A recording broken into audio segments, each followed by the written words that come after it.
भारत और चीन के रिश्तों में तल्खी किसी से छिपी नहीं है। सीमावर्ती इलाके में तनाव के बीच सेरेमनीज और कई मंच पर भारत के प्रतिनिधि आमने सामने आए हैं, लेकिन कहीं ना कहीं कभी ना कभी कड़वाहट तो दिख ही जाती है। अब शुक्रवार को ही देख लीजिए क्या हुआ। दरअसल दिल्ली में शुक्रवार को एक कार्यक्रम हुआ। G20 देशों के वाणिज्य मंत्रियों का एक पैनल डिस्कशन रखा गया। भारत की ओर से commerce and industry minister Piyush Goyal ने शिरकत की। वो ही बहस को मॉडरेट भी कर रहे थे। माहौल गंभीर ना होकर सहज था, इसीलिए हल्के फुल्के अंदाज में सबने बात की। लेकिन इस सब के बीच पीयूष गोयल ने कोई ऐसी बात कह दी जिसके बाद चीनी मंत्री झेंपने लगे।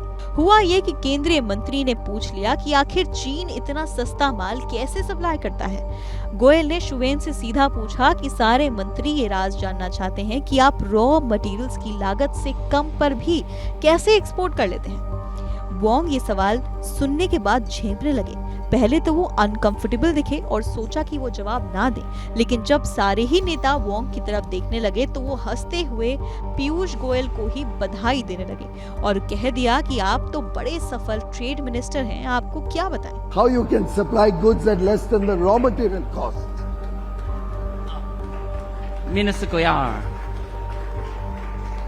I'd like to congratulate you to be a very successful trade minister for India.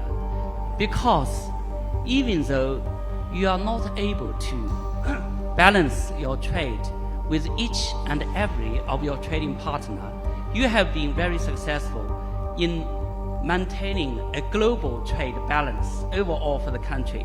So it is natural that you will have trade deficits with countries like China, but you will also have trade surpluses with other countries. It is very good that you are able to maintain your trade balance globally. खैर, इसके बाद panel discussion आगे बढ़ा। माहौल हल्का फुल्का ही रहा, मगर संदेश जहां पहुंचना था वहां पहुंच ही गया। इसके बाद ही पीयूष गोयल ने RCEP यानी क्षेत्रीय व्यापक आर्थिक भागीदारी को लेकर भी वोंग से एक सवाल पूछ लिया।